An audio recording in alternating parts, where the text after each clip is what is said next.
മലബാറിലെ 70,000-ലേറെ കുട്ടികൾക്ക് ഇത്തവണ +1 സീറ്റില്ല. ആകെ അപേക്ഷകരിൽ 72,718 വിദ്യാർത്ഥികൾക്കാണ് തുടർ പഠനം ഇല്ലാതാകുന്നത്. സീറ്റ് പ്രതിസന്ധി രൂക്ഷമായി ബാധിക്കുന്ന മലപ്പുറം ജില്ലയിൽ മാത്രം 1,00,000-ലധികം വിദ്യാർത്ഥികൾ പുറത്തിരിക്കേണ്ടി വരും.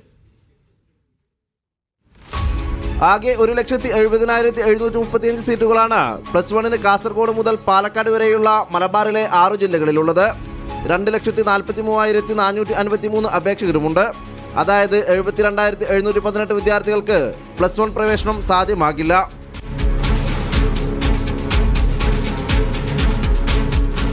ഏറ്റവും കൂടുതൽ അപേക്ഷകരുള്ള മലപ്പുറം ജില്ലയിലാണ് സീറ്റ് പ്രതിസന്ധി കാര്യമായി ബാധിക്കുന്നത്. 82,753 അപേക്ഷകരുള്ള മലപ്പുറത്ത് ആകെയുള്ളത് 57,855 സീറ്റുകൾ മാത്രം. അതായത് 24,898 വിദ്യാർത്ഥികൾക്കാണ് ഹയർ സെക്കൻഡറി വിദ്യാഭ്യാസം നിഷേധിക്കുന്നത്. +1 ആദ്യ അലോട്ട്മെന്റ് കഴിഞ്ഞപ്പോൾ കാസർഗോഡ്, കണ്ണൂർ, കോഴിക്കോട്, വയനാട്, മലപ്പുറം, പാലക്കാട് ജില്ലകളിലായി ഇനി ബാക്കിയുള്ളത് 44,767 സീറ്റുകൾ മാത്രം. ഇതുവരെ പ്രവേശനം ലഭിച്ചത് 1,25,968 വിദ്യാർത്ഥികൾക്കാണ്.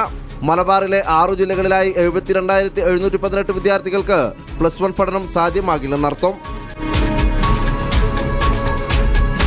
മാർജിനൽ ഇൻക്രീസ് എന്ന താൽക്കാലിക സീറ്റ് വർധനവ് കൊണ്ട് മാത്രം മലബാറിലെ സീറ്റ് പ്രതിസന്ധിക്ക് പരിഹാരമാകില്ല.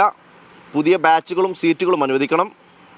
പ്രതിപക്ഷത്തിരിക്കുമ്പോൾ മലബാറിലെ സീറ്റ് പ്രതിസന്ധിക്കെതിരെ സമരം ചെയ്തവർ നാട് ഭരിക്കുമ്പോൾ എന്ത് തീരുമാനമെടുക്കുമെന്ന് കാത്തിരുന്നു കാണാം. സലാം മുഹമ്മദ്, മീഡിയ 1, കോഴിക്കോട്.